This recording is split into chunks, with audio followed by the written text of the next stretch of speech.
BBC News with Sue Montgomery.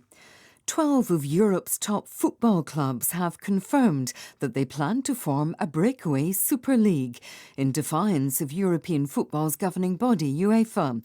The clubs involved include Liverpool and Manchester City in England, Real Madrid and Barcelona in Spain, and Juventus and Inter Milan in Italy. Here's our sports correspondent, Adam Wilde.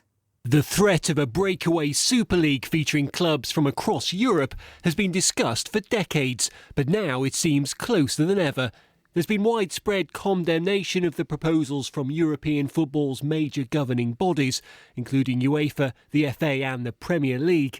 Earlier, they issued a joint statement calling the plan cynical.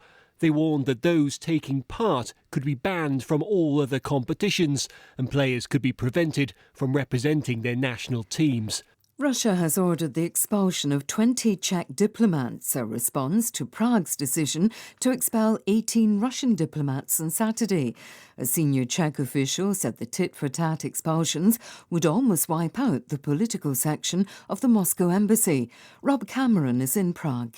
I think there was no surprise that Moscow has acted in this reciprocal way. The acting foreign minister said, well, this is the price that we are willing to pay to break up the headquarters of two separate intelligence agencies at work in the heart of Prague. These incredible allegations that Russian intelligence was involved in this 2014 series of explosions at an ammunition dump in the Czech Republic will be the subject of a conversation on Monday with EU foreign ministers. The Czech acting foreign minister will tell his colleagues in the EU exactly why they've taken this action. Shops and churches in Brazil's most populous state, Sao Paulo, have reopened after a month of lockdown, despite accelerating numbers of deaths from COVID-19.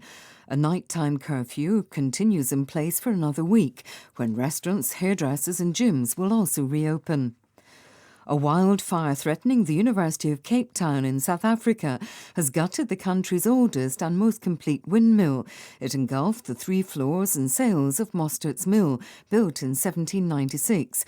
Helicopters have dropped water bombs to help quench the flames, although strong winds have hampered efforts. Here's Muhammad Ali. As night fell, firefighters were still battling the blaze that started just before 10 a.m. local time and devastatingly spread to the nearby University of Cape Town campus. Fire crews were still battling to bring the blaze under control and are expected to work throughout the night. Thousands of students living in residences on and just off campus have all been evacuated. World News from the BBC. The Egyptian health minister says 11 people have died and 98 others have been injured in a train accident, the third in less than a month. Several carriages were derailed in the accident that took place in Kalubia to the north of Cairo. Egypt's rail system has a very poor safety record. Last month, at least 20 people were killed in a collision. 6 people have been killed in the latest mass shootings in the United States. Police in Kenosha and the state of Wisconsin are searching for a gunman who opened fire at a bar, killing 3 people and wounding 2 others.